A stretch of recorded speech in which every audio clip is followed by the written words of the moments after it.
Hello YouTube. Today we are going to discuss something that you are going to hear on this channel a ton, and it's evolving rep ranges. I personally love them, and the beauty about it is also that it's a very simple topic, but it's extremely deep. And in my opinion, this is what is true about most of bodybuilding's or weightlifting's principles. If it's complex, then most likely there is something about the topic in itself that is misunderstood at some point or the other. Because most of building muscle is very simple. It's just that it branches out so much that you can talk about it forever. So here we're going to speak about what I call evolving rep ranges. And it is in direct contradiction with what you can call stationary, fixated rep ranges. So for example, a 5x5 is a fixated rep range. It doesn't evolve. You get 5 reps for 5 sets of a weight, and if you can get that number of reps for the number of sets, you go up in weight. An evolving rep range based on that template would be 3 to 5 reps of 3 to 5 sets. There are benefits and limitations to both styles, but I personally believe that the upsides of evolving rep ranges far outweigh the limitations, and that it's the other way around for fixated rep ranges. So there are 2 variables you can control with a rep range that evolves. You can control the reps and the sets, meaning what? Meaning that you have complete control over volume.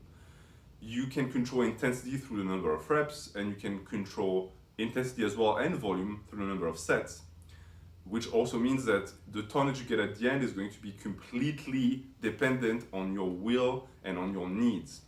The issue with rep ranges that don't evolve is that that's what you get. You get the same number of reps and sets every time, which is going to result in a fixated tonnage, and if you don't get it, you have to retake it.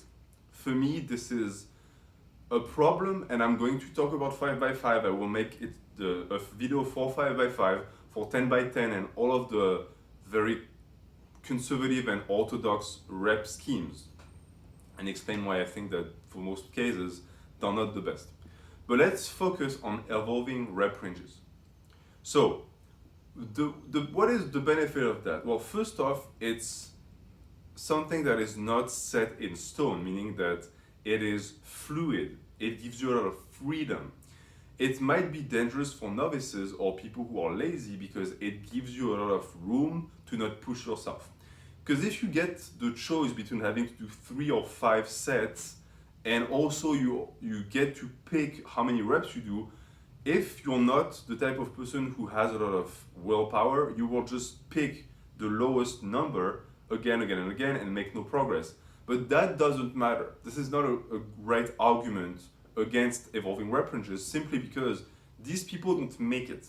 Even if you put them on a fixated rep range, they don't make it. So disregard that. As far as people who actually want to train and get better, the good thing with this is that it's going to promote getting that extra rep for every single session. And it's going to allow you to also manipulate the volume that comes after that. My philosophy when it comes to bodybuilding is getting your strength work first. That usually is going to be lower reps, and then getting more volume in with variations, isolations, and accessories. So this means that evolving rep ranges are going to promote evolving programs that work through autoregulation, which are terms I'm going to describe. But for me, for example, with the way my rep range works, I'm going to come in on a day and I'm going to get 4 reps of the bench. And then I'm going to bench again 4 days later and I'm going to get 5 reps and then 4 reps. So I'm slapping up another set and I'm getting another rep on my maximal strength. This is something that is going to promote PRs. Now, PRs for bodybuilding are not essential, but from a mental aspect, knowing that you're evolving and getting stronger is a good thing. And anyone who's ran 5x5, 10x10s know that once you plateau hard, and sometimes you even regress in weight, and that doesn't feel good. It's going to impact your ability to wrap up a lot of tonnage and to get bigger muscles. So with the evolving rep range, you can avoid that completely, because even if one day you show up and you don't get the weight you are supposed to get, right? You wanted to get 6 reps and you stall at 4. You get the choice to extend the set and get 4, 4, 4. So you're not going to get your rep PR for the day, but you're still going to get a volume PR. All of that is going to allow you to experience what programming and training should be, which is freedom.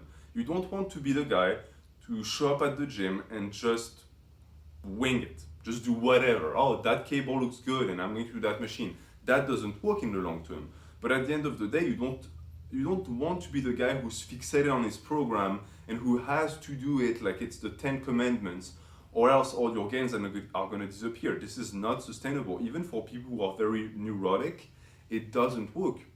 You need to have that flexibility. You need to be adaptable, and evolving rep ranges are extremely adaptable. So this is a thing that in program reviews or in videos in general, I'm going to promote a ton, but I want you guys to be able to understand what I mean when I say evolving rep ranges. So that's it for this video. I will be making videos in the hypertrophy series where I explain how to use rep ranges to get bigger. And as I said, I will also review different rep ranges, because even though I don't like fixated rep ranges, they still have their use if and only if they're used in conjuncture with evolving rep ranges, because the two actually complement each other fairly well. It's the alliance of an immovable object and a flexible value that are going to allow you to build a solid program. Thank you for watching. Have a good day.